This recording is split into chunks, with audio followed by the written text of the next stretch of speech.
Mungkin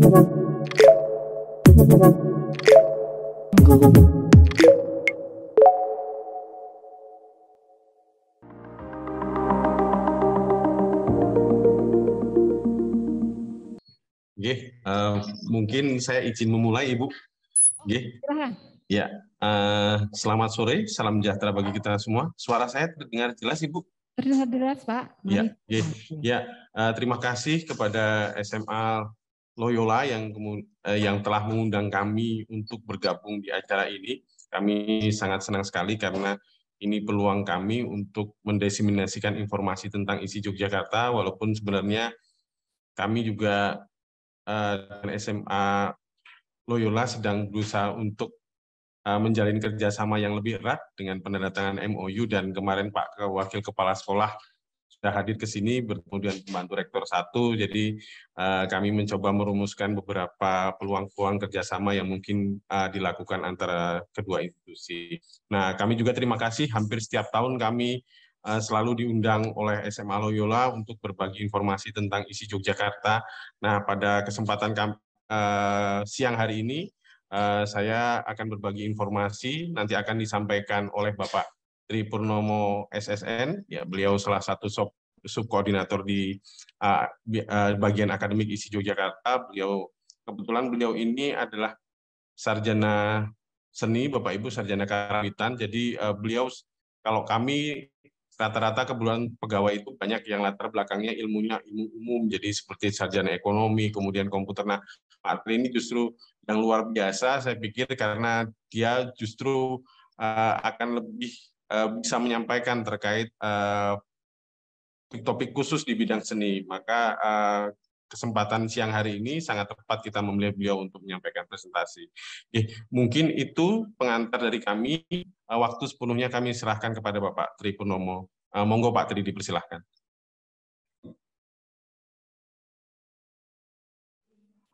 Ya, terima kasih Mas Heri Abi, Bapak Ibu Guru Loyola. Apa bisa mendengar suara saya?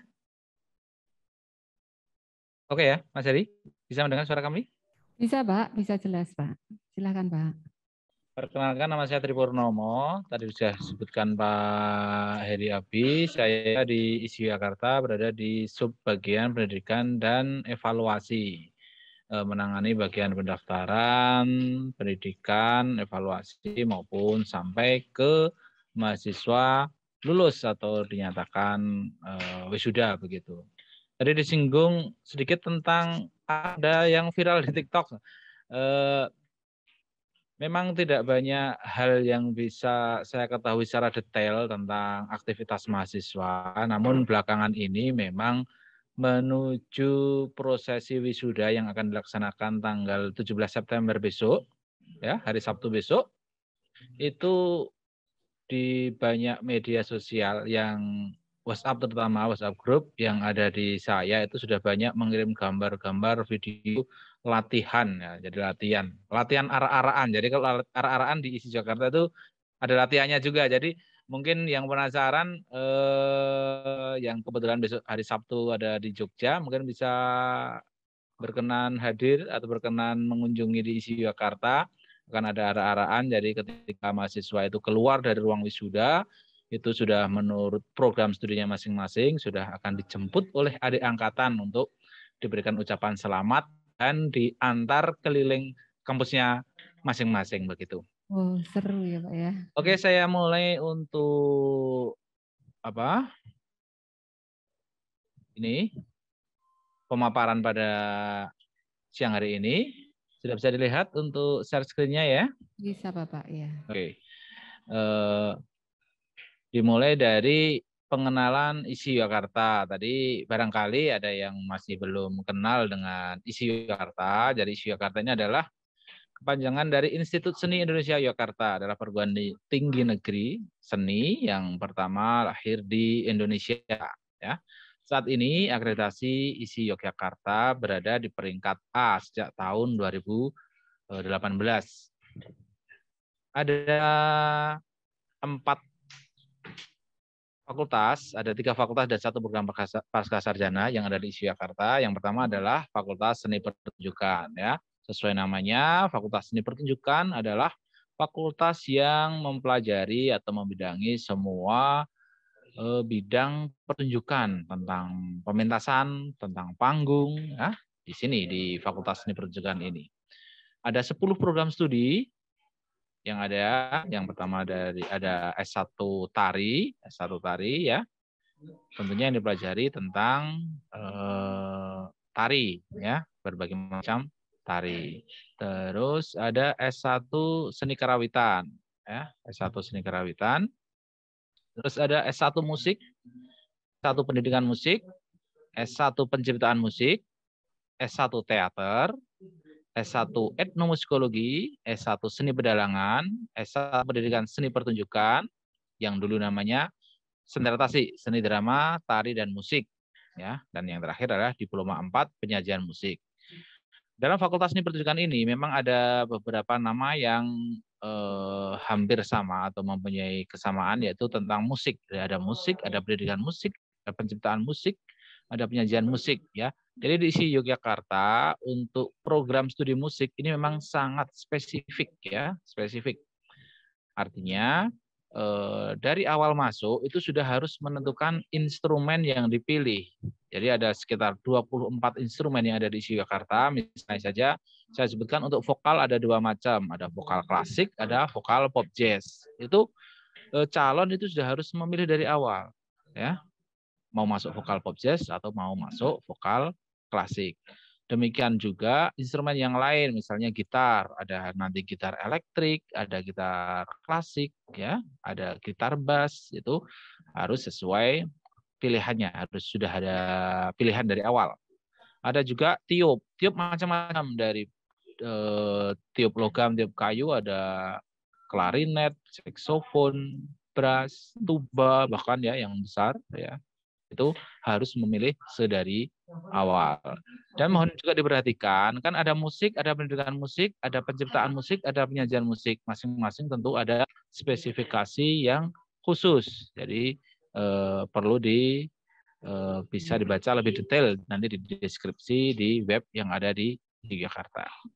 Bapak, mohon maaf untuk Ya. di slideshow, Pak, supaya para siswa di sini bisa melihat lebih jelas. Oke, sebentar. Sebelah kanan itu ada, sebelah kanan bawah, ada icon slideshow. Nah, di kirinya tanda, nah itu Pak. Ya. Oke. Nah, sudah kelihatan lebih jelas Pak. Terima kasih. Ya, sama-sama. Ini ibunya ini yang semangat untuk lebih tahu ini ibu gurunya ini ya. Gak apa-apa Ibu ya. Oke, kembali sedikit saya ulang. Jadi untuk Fakultas Seni Pertunjukan ini ada 10 program studi tadi yang sudah saya sebutkan. Dan hal yang membanggakan bagi kami adalah Fakultas Seni Pertunjukan ini adalah satu-satunya by subjek ya pemeringkatan di tingkat internasional yang masuk di 100 besar di tingkat internasional ya. Di Indonesia hanya ISI Jogja aja nih. Alhamdulillah bisa memperoleh prestasi di tingkat dunia. Selanjutnya fakultas kedua yaitu Fakultas Seni Rupa. Ya, Fakultas Seni Rupa ini ada 7 program studi. Yang pertama adalah seni murni. Di dalam seni murni ini ada 3 minat. Yang pertama ada minat seni lukis, ada seni patung, dan seni grafis. Ya, ini di dalam seni murni. Yang berikutnya ada S1 Kriya. S1 Kriya ini nanti ada 5 peminatan sesuai medianya. Yang pertama yaitu kriya kayu, yang kedua kriya tekstil, ketiga kriya keramik, ada kriya kulit, dan kriya logam. Jadi ada 5. Berikutnya desain interior, ya, program studi desain interior. Jadi jurusan desain ini ada tiga program studi. Yang pertama desain interior, yang kedua desain komunikasi visual, dan yang terakhir adalah desain produk. Ya, ini untuk desain. Prodi berikutnya ada prodi tata kelola seni, yang ini banyak peminatnya juga karena ini berhubungan dengan manajemen ataupun tata kelola seni di sebuah galeri, seni di pementasan, atau seni penayangan dalam sebuah film. Jadi galeri-galeri, museum itu sangat membutuhkan alumni ataupun mahasiswa dari tata kelola seni. Ini terbukti juga ada di kurikulum MBKM yang sekarang baru digulirkan. Banyak sekali kerjasama program studi tata kelola seni ini dengan pihak-pihak lain yang berhubungan dengan museum. Terus prodi terakhir di Fakultas Seni Rupa ada Diploma 4 Desain Mode Kriya Batik. Ini yang dulu namanya Diploma 3 Batik dan Fashion, sekarang berubah jenjang menjadi Diploma 4 Desain Mode Kriya Batik. Ini untuk Fakultas Seni Rupa. Berikutnya fakultas yang ketiga ada Fakultas Seni Media Rekam. Ada 3 program studi yang ada di sini. Yang pertama S1 Fotografi, yang kedua S1 Film dan Televisi, yang terakhir ada Diploma 4 Animasi, yang tahun kemarin juga masih Diploma 3, sekarang berubah menjadi Diploma 4 Animasi. Dan juga saya informasikan bahwasanya di ISI Jakarta mulai tahun depan ada 1 program studi lagi yang baru, yang masih benar-benar baru minggu kemarin kita memperoleh izin penyelenggaraan. Jadi di tahun sekarang memang belum mulai rekrut mahasiswa baru, namanya program di konservasi seni, ya. Itu di tahun depan, tahun pertama memulai seleksi penerimaan mahasiswa baru. Dan masih ada juga beberapa program studi yang saat ini masih dalam proses pengusulan, ya. Namun masih menunggu keputusan ataupun izin penyelenggaraan dari pusat. Di antaranya ada desain media, ada produksi film dan televisi, dan ada juga sejarah seni. Ya. Informasi terkait prodi baru dan PMB nanti akan ditayangkan juga ada di websitenya ISI Yogyakarta. Berikutnya ada program pasca sarjana. Saya kira kita lewati saja karena ini lebih khusus kepada SMA, tingkat SMA, jadi kita lewati. Nah, ini tentang penerimaan mahasiswa baru. Penerimaan mahasiswa baru untuk tahun kemarin, tahun 2022, kita masih tergabung dalam SNMPTN dan SBMPTN yang dinaungi oleh LTMPT, Lembaga Tinggi Masuk Perguruan Tinggi, yang websitenya adalah ltmpt.ac.id. Namun belakangan ini ada informasi terbaru bahwasanya SNMPTN dan SBMPTN atau seleksi perguruan tinggi itu sudah tidak di LTMPT lagi. Ya, mohon juga kepada para siswa maupun Bapak Ibu guru untuk bisa selalu mengikuti juga informasi-informasi terbaru dari kementerian, karena ini kami juga di tingkat perguruan tinggi juga belum mendapatkan detail teknisnya mau seperti apa untuk tahun 2023. Jadi mohon bisa dicermati informasi-informasi terbaru dari kementerian gitu. Jadi kalau yang tahun kemarin memang ada 3 jalur, kemungkinannya masih ada 3 jalur, namun bentuk teknis maupun penamaannya barangkali berubah. Mungkin nanti akan disampaikan di websitenya ISI juga, ya. Yang jelas tetap ada jalur mandiri, tetap ada, yang di situ harus menyertakan portofolio, ya, portofolio ataupun hasil karya dari siswa sesuai program studi yang dipilih. Berikutnya, ini website kami. Mohon maaf untuk WA-nya sementara tidak bisa difungsikan.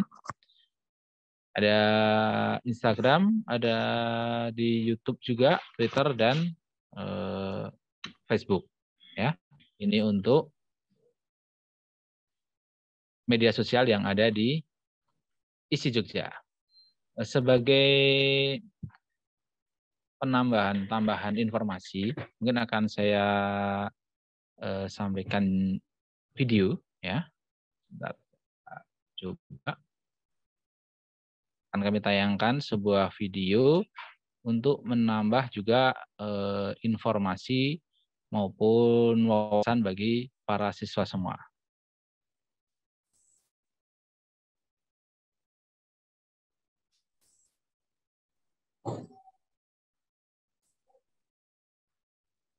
Ini kami dapat dari YouTube, karena ini juga bisa didengar suaranya ya? Sebentar, mungkin. Oh, bisa Pak. Ya, bisa diperbesar Bapak. Ya.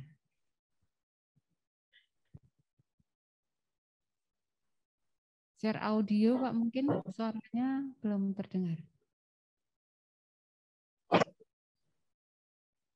Apakah bisa disetting share audio Pak?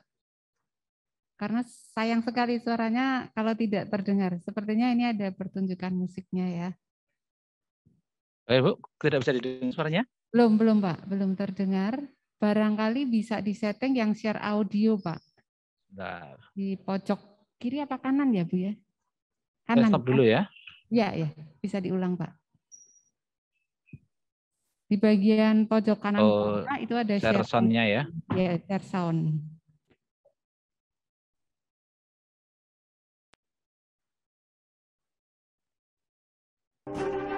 Nah, sudah bisa Pak. Mungkin bisa dari awal.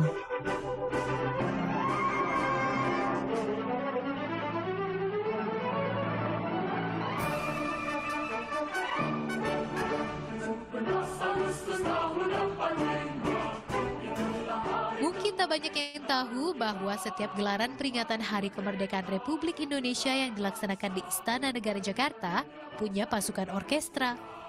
Mereka biasa berada di panggung tak jauh dengan kelompok paduan suara. Kelompok orkestra ini tergabung dalam Gita Bahana Nusantara.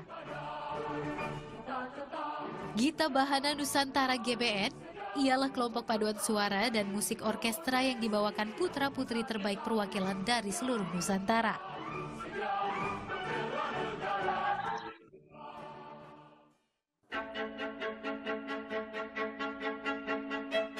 GBN sudah ada sejak tahun 2003. Mereka yang tergabung di sini harus lalui audisi ketat. Tak terkecuali Atika Septiana Laksmi. Pemain alat musik tiup tuba ini akrab disapa Tika. Jadi pionir, ia merupakan pemain tuba perempuan pertama di Indonesia. Mahasiswi Institut Seni Indonesia ini sudah 2 kali bergabung dalam GBN. Saya pernah ikut audisi itu tiga kali. Pertama tahun 2014, kedua 2015, dan terakhir 2016. Yang nggak keterima itu pas waktu tahun 2014. Karena saya pesaingnya itu senior saya 4 tahun di atas saya. Jadi saya kalah dong Kak, gitu. Maksudnya skill, terus permainan saya mungkin belum seperti mereka gitu kan. Jadi ya nggak apa-apa sih, sebenarnya juga ada rasa aduh kok nggak keterima sih gitu, malu gitu sama teman-teman gitu, tapi ya nggak apa-apa gitu kan, masih ada tahun depan. Tahun ini jumlah pemusik orkestra mencapai 70 orang. Mereka harus jalani karantina selama 19 hari di Bilangan Tapos, Depok, Jawa Barat. Tika mulai terbiasa hidup mandiri jauh dari orang tuanya. Karakternya yang mudah bergaul dan menyesuaikan diri memudahkan proses karantinanya. Remaja periang ini pun tidak pernah lelah untuk selalu berlatih tuba karena ia tahu prosesnya panjang untuk bisa menguasai alat instrumen ini. Dari kegemarannya bermain tuba, besar harapannya agar semakin banyak lagi masyarakat yang menyukai alat musik ini. Saya tuh pengen banget Kak, punya banyak murid gitu, punya banyak murid tuba gitu. Ya saya pengen aja gitu, maksudnya murid tuba saya tuh bilang, itu loh gitu, itu guru saya gitu, guru saya pemain tuba wanita satu-satunya maksudnya di Indonesia, dan gitu, satu-satunya di Indonesia, dan dia pertama kalinya megang tuba gitu. Saya pengennya cuma pengen itu aja sih Kak, saya pengen punya banyak murid, saya pengen ngajarin dia gitu. Ya tuba tuh biar dikenal lah sama masyarakat gitu, nggak cuma yang dikenal tuh cuma gitar atau apa gitu, cuma gitu-gitu tok.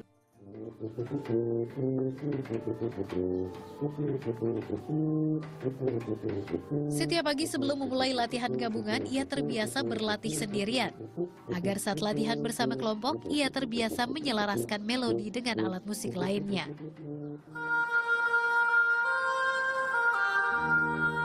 Sesekali pula ia latihan duet dengan teman dari sesama seksi alat musik tiup. Nama teman Tika, Rafika, mereka saling kenal dari ajang ini. Sungguh menantang berkolaborasi dengan alat musik lain.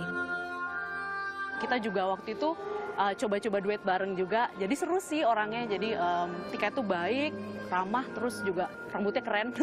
Jadi ya seru sih, seru-seru banget.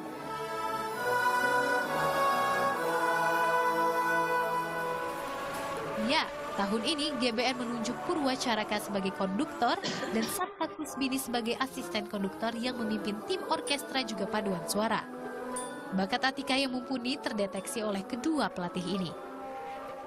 Ya, sebagai pemain tuba, ya kita rekrut dia bukan juga karena dia perempuan atau unik, enggak. Memang dia secara standar kompetensi yang kita minta cukup untuk kita rekrut gitu. Bahkan cukup baik lah di atas rata-rata yang kita inginkan. Dia juga pernah audisi di Singapura untuk satu orkestra di Singapura dan terpaksa harus mengalah kepada lokal Singaporean yang ternyata dipilih oleh Singapura sendiri. Saya pikir itu sih untuk saya hanya sebagai ukuran. Tapi keinginan dia untuk main tuba itu kalau lihat sejarahnya unik ya. Pada hari karantina ke-12, untuk pertama kalinya GBN tampil di depan umum. Gelaran perdana dilangsungkan di Kementerian Pendidikan dan Kebudayaan RI. Ini artinya hari yang ditunggu-tunggu yaitu 17 Agustus semakin dekat. Perdana Paduan Suara dan Orkestra Gita Bahana Nusantara tahun 2016. Inilah gelaran perdana, seperti namanya Gita Bahana Nusantara, yang artinya nyanyian Nusantara yang kian membahana.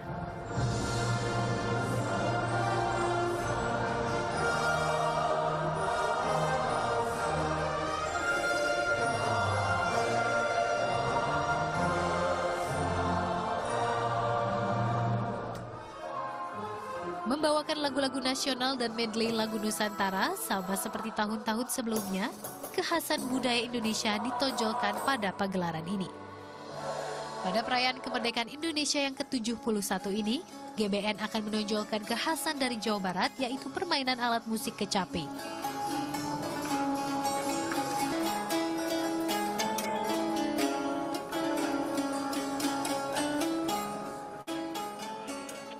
Ikonnya tahun ini tuh lagu medley-nya adalah Jawa Barat dengan 3 orang pemain kecapi, pemain putri ya, diharapkan memberi warna yang lebih tegas. Tahun-tahun sebelumnya pernah kita mengangkat Sasando. Sasando ada dilanjutkan dengan festival Sasando Piala Presiden. Ada. Terus ada lagi Sampai dari Kalimantan. Pernah juga kita mengangkat apa lagi ya? Gondang Batak. Jadi hampir semua itu diberikan highlight-highlight gitu, Mbak. Sebelum tampil di Istana Negara, Gita Bahana Nusantara juga akan tampil di depan Dewan Rakyat pada sidang umum MPR DPR di Gedung Parlemen. Sementara masa karantina Gita Bahana Nusantara akan berakhir 19 Agustus nanti. Dwita Meiriani, Galuh Rahmat melaporkan untuk NET. Ya, itu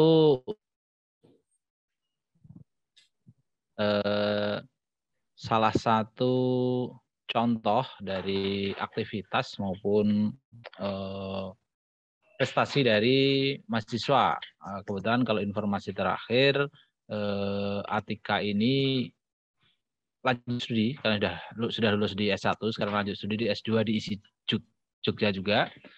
Dan terakhir ikut pementasan ataupun ikut orkestra di Jepang sama di Amerika ya. Jadi memang prestasinya luar biasa. Ini semoga bisa menginspirasi dari para siswa yang berminat di jurusan musik. Ini salah satu instrumen yang memang tidak banyak dikenal oleh masyarakat luas begitu. Harapannya dengan video tadi juga bisa memperkenalkan sekaligus memberikan wawasan baru bahwa di dunia musik ini banyak sekali instrumen maupun peluang-peluang yang bisa diraih ya. Sekian dari presentasi dari saya. Barangkali ada pertanyaan atau diskusi, kami persilahkan. Mungkin Pak Heri bisa memandu.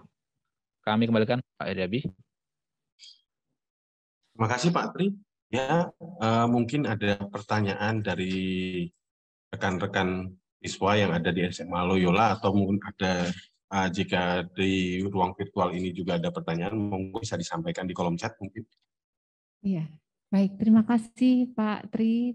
Nah, teman-teman dari Pak Heri tadi menyampaikan, apakah ada pertanyaan? Tadi sudah disampaikan ya, inspiratif sekali ya, bagaimana seseorang menghidupi passion-nya dan ternyata bisa mengharumkan nama Indonesia di dunia internasional juga kan ya. Ya, silakan teman-teman yang ada di gedung Loyola Student Center ini. Di sana ada. Sebut nama ya. Nama, kelas berapa, nanti disampaikan pertanyaannya. Ya. Oke. Sini ya. Iya.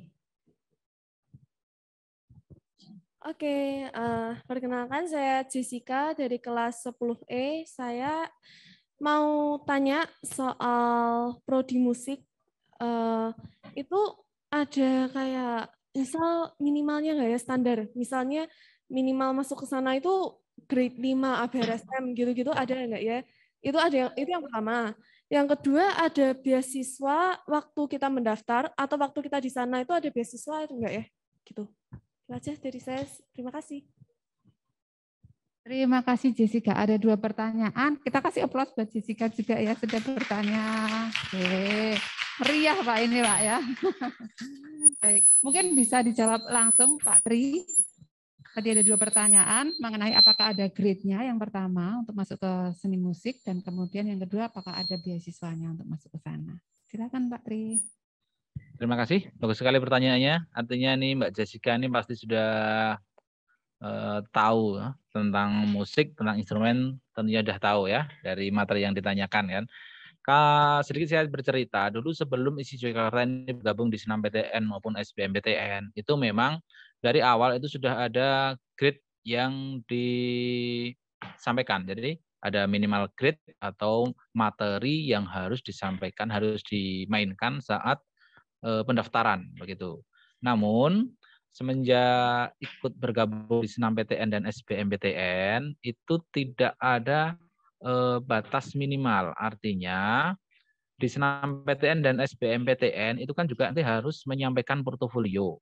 Nah, portofolio itu nanti mengikuti dari soal ataupun instruksi yang disampaikan di portofolio itu sendiri. Misalnya dalam ritme, ya, memainkan ritme. Nah, ritme nanti menirukan sebuah panduan video yang ada, itu menirukan. Terus tentang solfeggio, ya, tentang solfege-nya. Nanti juga ada nada-nada yang dinyanyikan dan itu juga ditirukan melalui video. Lah video yang sudah terekam itu akan dikirimkan oleh calon pendaftar kepada panitia seleksi. Kalau SNMPTN ya, kalau dulu di LTMPT, kalau mandiri ya disampaikan juga di ISI Jogja melalui tentunya aplikasi yang sudah disediakan.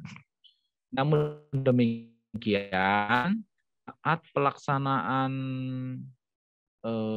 pengajaran tentang saat pelaksanaan studi di ISI itu memang diwajibkan bagi program studi musik itu untuk bisa membaca not balok. Artinya ya memang harus berjibaku untuk bisa membaca not balok. Nah, itu sebagai dasar dan mutlak diperlukan bagi semua mahasiswa jurusan musik, baik itu S1 musik, pendidikan musik, penyajian musik, maupun penciptaan musik. Namun grade-nya harus standar apa? Tidak ada kriteria khusus seperti itu. Nah, untuk bisa mengalahkan kompetitor yang lain tentunya tetap harus mempunyai grade yang lebih tinggi karena memang musik ini juga animonya juga banyak. Jadi misalnya saja Mbak Jessica ini berada di grade 5, namun pendaftar yang lain sudah grade 6, grade 7, ya tentunya nilainya akan peringkatnya akan berada di bawah. Nah, makanya memang harus selalu meningkatkan skill-nya, kemampuannya untuk memainkan instrumen yang mau diperagakan atau dikompetisikan dalam penerimaan mahasiswa baru. Itu untuk yang soal yang pertama. Pertanyaan yang pertama maksudnya. Pertanyaan berikutnya terkait dengan beasiswa. Apakah ada beasiswa yang dari awal? Ada, namanya KIP kuliah kalau sekarang ya. KIP kuliah. Kalau dulu namanya bidik misi, beberapa tahun ini berganti nama menjadi KIP Kuliah. Itu akan didapatkan sejak mahasiswa semester 1 itu sudah mendapatkan beasiswa. Ya, besarannya seperti apa itu tergantung juga dari pemberi beasiswa, dalam hal ini adalah Kementerian Pendidikan dan Kebudayaan. Kalau tidak salah di semester ini ya, saya juga memang bukan bidang saya untuk beasiswa, itu mendapatkan yang pertama biaya studinya gratis, terus ada bantuan biaya hidup sejumlah 4.800.000 dalam 1 semester ya. Itu untuk KIP Kuliah.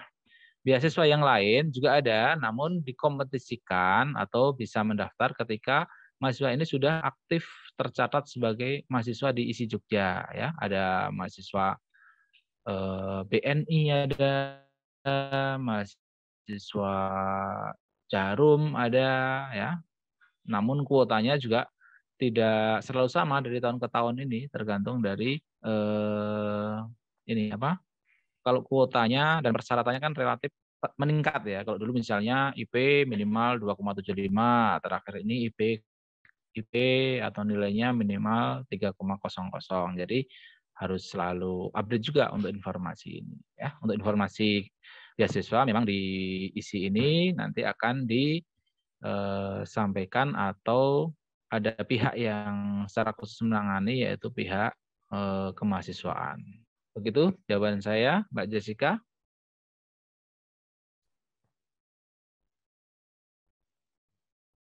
Halo? Bisa dipahami ya jawaban saya?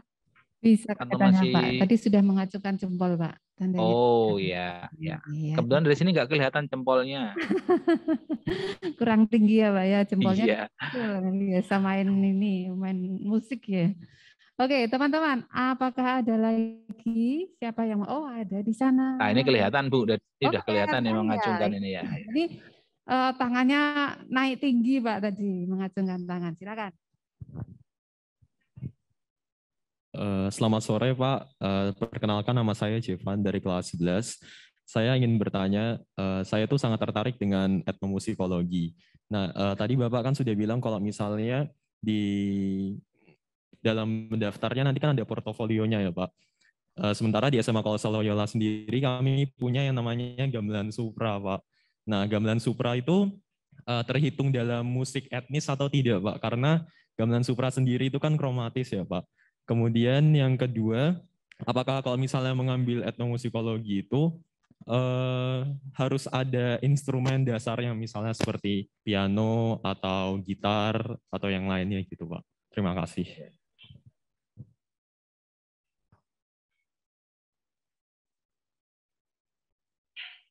Langsung saya jawab ya Bu ya.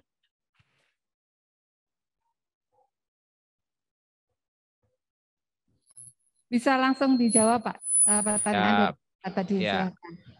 Ya, untuk etnomusikologi itu memang tidak serta-merta musik etnis semua yang disajikan. Jadi untuk etnomusikologi ini minimalnya memainkan 3 instrumen musik ya.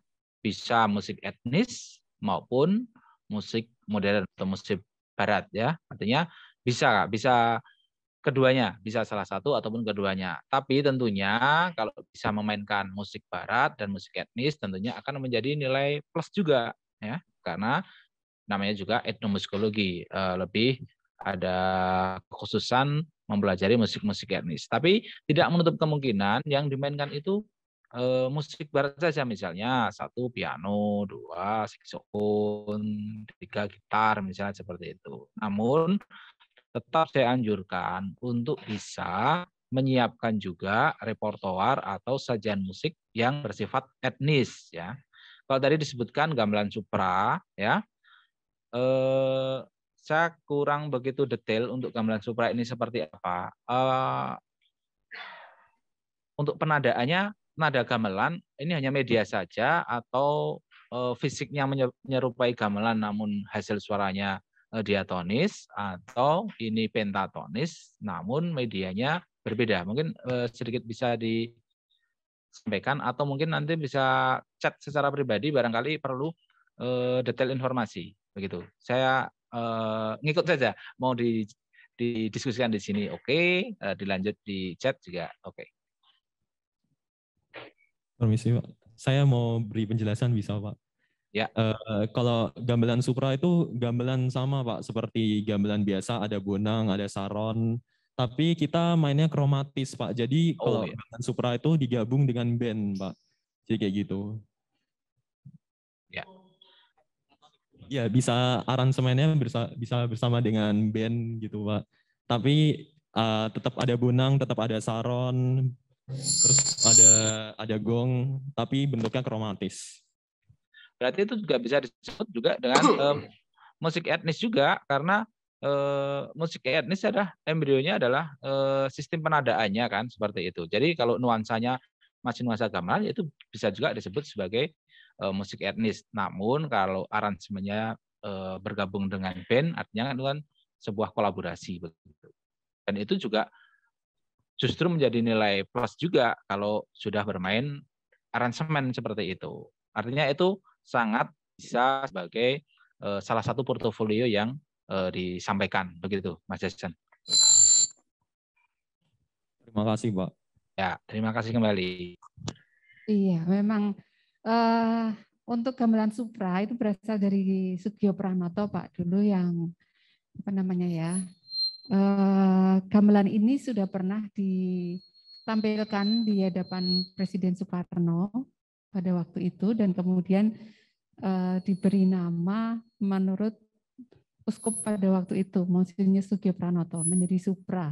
Dan itu menjadi ekstrakurikuler khas yang ada di Loyola dan menjadi kebanggaan Loyola, Pak. Jadi ini anak-anak tadi pembukaan pakai gamelan Supra, pemainnya nih tadi Pak yang bertanya gitu. Oh iya.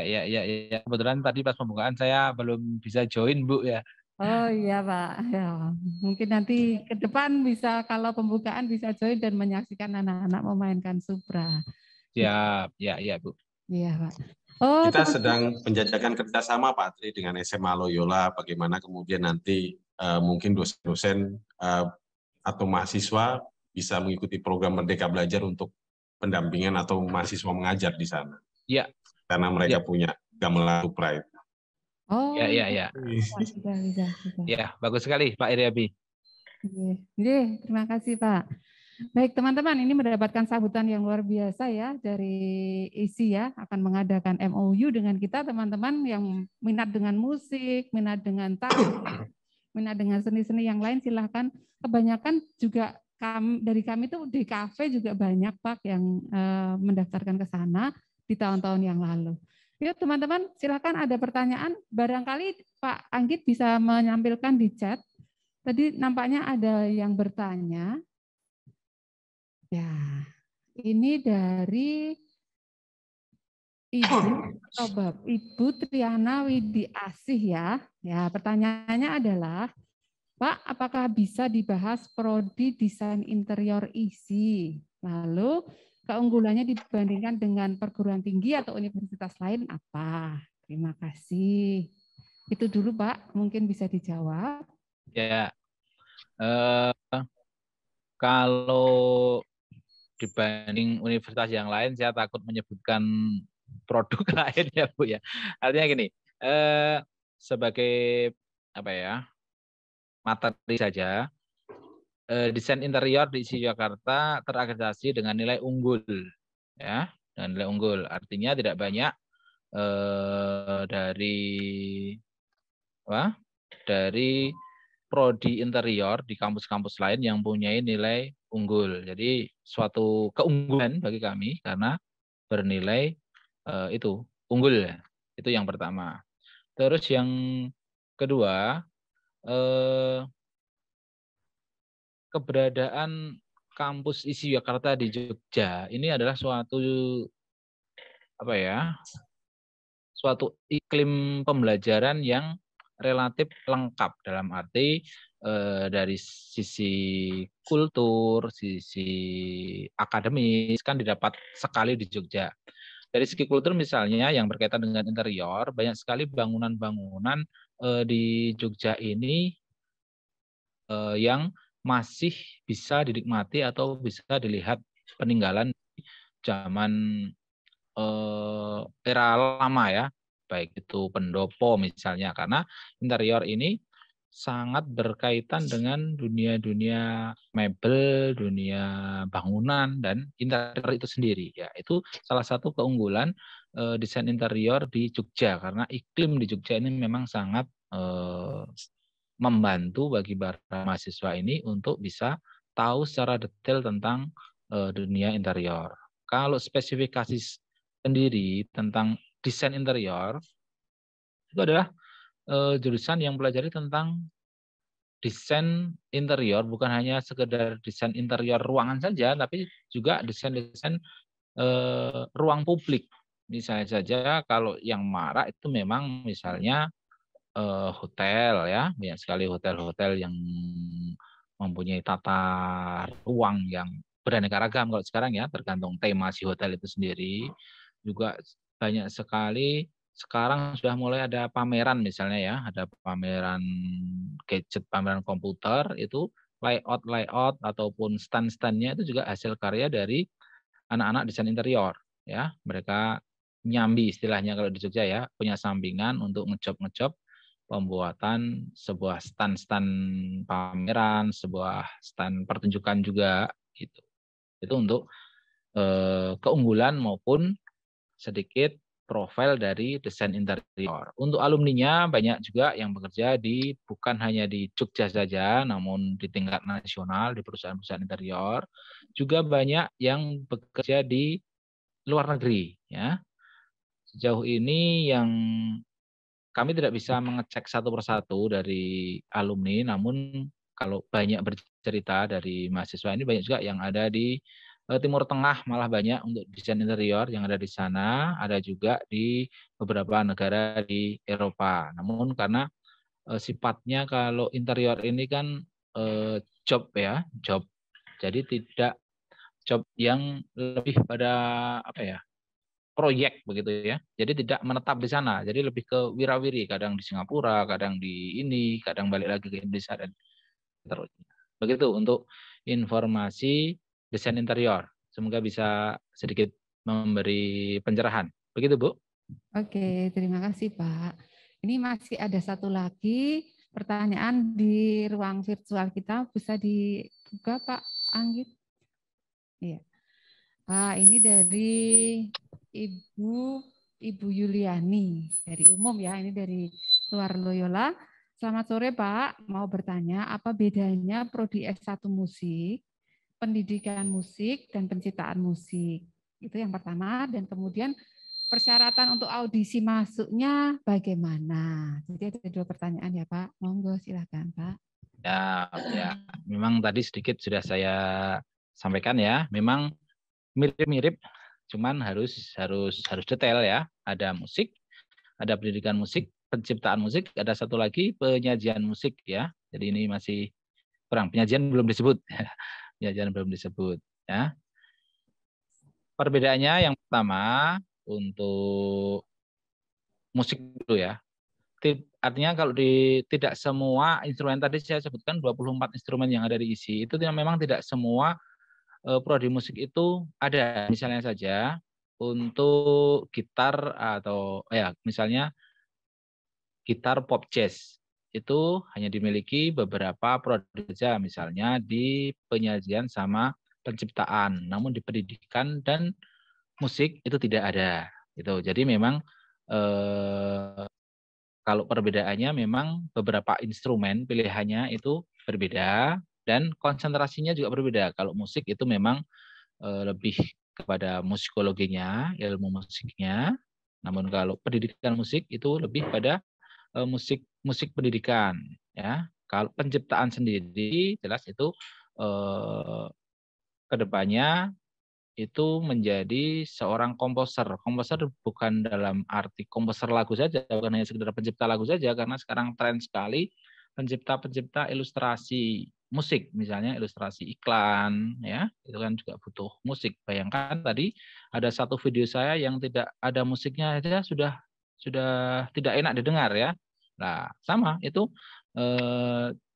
pekerjaan dari anak-anak atau dari lulusan penciptaan musik ini membuat musik-musik ilustrasi itu, ilustrasi iklan, ilustrasi film, ya, ilustrasi sinetron itu juga banyak kan? Ada misalnya sebagai contoh musik saat suasana riang maupun suasana mencekam tentunya itu akan berbeda, ya. Itu wilayahnya anak-anak penciptaan musik. Jadi perbedaannya memang pendidikan dan musik itu memang lebih pada musikologi, ilmu-ilmu musik dan pendidikan musiknya. Namun kalau penciptaan itu lebih bersifat mencipta sebuah karya. Jadi kurikulumnya dibuat untuk bisa si mahasiswa ini membuat sebuah karya musik, karya komposisi musik, baik itu ilustrasi musik, ilustrasi iklan, ilustrasi film, dan sebagainya. Nah, berikutnya tentang syarat untuk audisi masuk, ya. Tidak ada syarat khusus, ya. Yang jelas syarat utama harus sudah lulus SMA atau sudah mengikuti ujian akhir nasional. Namun kalau kelas 12 biasanya di awal kan belum ada pengumuman kelulusan atau belum ada ujian nasional, itu bisa dengan mencantumkan nilai rapot untuk kelas 12, ya. Yang dicantumkan adalah nilai rapot di semester 3, 4, dan 5. Atau kalau sekarang kelas berapa? Saya kurang kelas 11 ya berarti ya. Kelas 11 semester 1, 2, dan kelas 12 semester 1. Itu untuk syaratnya. Dan syarat yang lain tentunya tergantung dari karena soal ataupun instruksi portofolionya berbeda-beda. Misalnya penciptaan musik.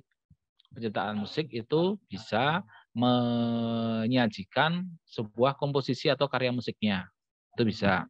Pendidikan musik dan musik itu bisa menyajikan sebuah repertoar ataupun lagu yang sudah ditentukan oleh panitia. Misalnya saja karya-karya klasik, ya, saya nggak begitu hafal, misalnya karya klasik gitar, nanti ada judulnya apa, di halaman berapa, etude apa, kan ada penjelasan detail seperti itu. Makanya tadi sedikit menyinggung Mbak Jessica tadi yang menanyakan harus di grade berapa lah, itu nanti dari soal itu akan kelihatan sekali. Kalau misalnya belum pernah memainkan, belum bisa memainkan karya-karya yang ditentukan, tentunya akan kesulitan. Itu untuk perbedaan maupun syarat masuk, syarat untuk ikut audisi atau pendaftaran. Begitu, Bu, yang bisa saya sampaikan. Oke, terima kasih Pak Tri. Saya kira cukup jelas penjelasan dari Pak Tri Purnomo tadi, ya. Untuk Ibu yang ada di ruang virtual, saya kira bisa diterima ya Ibu, ya? Ya. Oke.